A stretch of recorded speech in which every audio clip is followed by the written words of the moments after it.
현재 대한민국의 정치 경제 상황이 어렵다고 느껴지고 특히 정부와 여당의 정책이 만족스럽지 않다면 개인적으로 어떻게 대처해야 할지 고민이 많을 수 있어. 하지만 어떤 시대든 위기를 기회로 바꾸는 방법은 분명히 있어. 앞으로의 삶을 준비하는데 도움이 될 만한 조언을 몇 가지 정리해 볼게. 1. 경제적 안정 확보. 현재 경제 상황이 불안정하다면 개인적으로 재정 관리를 더욱 철저히 해야 해. 소비를 최소화하고 저축을 늘리기. 불필요한 지출을 줄이고 긴급 자금을 확보하는 것이 중요해. 특히 금리가 오르면서 대출 부담이 커질 수 있으니 부채를 최소화하는 것이 최우선이야. 투자 전략을 재검토하기. 주식, 부동산, 가상자산 등 투자 시장이 불안정할 수 있으니 지나치게 공격적인 투자는 피하고 장기적인 관점에서 안정적인 자산을 확보하는 게 중요해. 예를 들어 고금리 예적금, 배당주, ETF 같은 상대적으로 안전한 투자처를 고려해 볼 수 있어.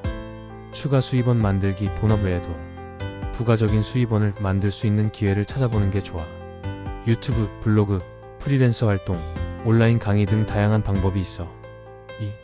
직장 생활 및 커리어 관리. 경제가 어려워지면 기업들도 구조조정을 하거나 연봉 동결을 할 가능성이 커. 따라서 개인의 경쟁력을 높이는 게 중요해.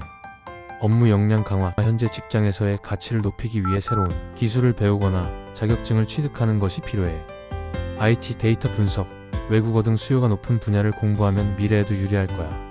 이직 및 창업 고려. 만약 현재 직장이 불안정하거나 성장 가능성이 낮다면 더 나은 기회를 찾아보는 것도 방법이야. 특히 AI, 친환경 산업, 헬스케어 등 성장하는 산업을 주목해보는 것도 좋아. 네트워크 구축. 경기가 어려울수록 인맥이 중요한 역할을 해. 다양한 모임이나 세미나, 온라인 커뮤니티에서 업계 사람들과 교류하면서 새로운 기회를 찾는 것이 필요해. 3. 정치적 상황에 대한 대응. 정치 상황이 불만족스럽다면 개인적으로 할 수 있는 일들을 찾아보는 게 중요해. 정치 참여 확대. 본인의 정치적 신념을 반영할 수 있도록 투표를 적극적으로 하고 정치 이슈에 관심을 갖는 것이 중요해. 주변에도 정보를 공유하면서 변화를 만들어갈 수 있어.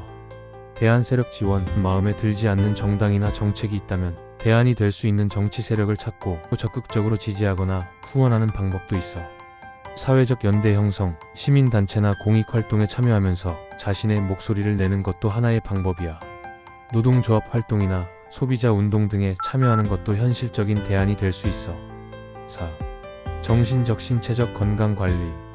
사회적 스트레스가 높아질수록 개인의 건강이 더 중요해져. 운동 습관 기르기. 걱정이 많아질수록 신체적 건강을 유지하는 것이 중요해. 규칙적인 운동은 스트레스 해소에도 도움이 되고 활력을 줄 수 있어. 정신 건강 관리. 정치 경제 상황이 힘들수록 부정적인 감정에 빠지기 쉬워. 명상, 독서, 취미 활동 등을 통해 멘탈을 건강하게 유지하는 것이 중요해. 균형 잡힌 삶. 직장과 개인 생활의 균형을 맞추는 것도 중요해. 가족, 친구들과 시간을 보내면서 긍정적인 에너지를 얻는 것이 필요해. 5. 미래를 위한 장기적인 준비. 노후 대비, 국민연금, 개인연금 등을 점검하고 장기적으로 안정적인 노후를 준비하는 것이 필요해. 자녀 교육. 자녀가 있다면 미래를 대비할 수 있도록 교육 방향을 신중하게 고민해야 해. 변화하는 시대에 맞춰 글로벌 감각과 실용적인 기술을 익히도록 돕는 것이 중요해. 지금 상황이 어렵다고 해서 너무 비관적으로 생각할 필요는 없어. 위기를 기회로 만들기 위해 개인적으로 할 수 있는 최선의 준비를 하는 것이 가장 중요해. 경제 정치적 혼란이 있더라도 결국 살아남고 발전하는 것은 개인의 역량과 준비에 달려있어. 차분하게 대비하면서 더 나은 미래를 만들어가는 방향으로 나아가길 바래.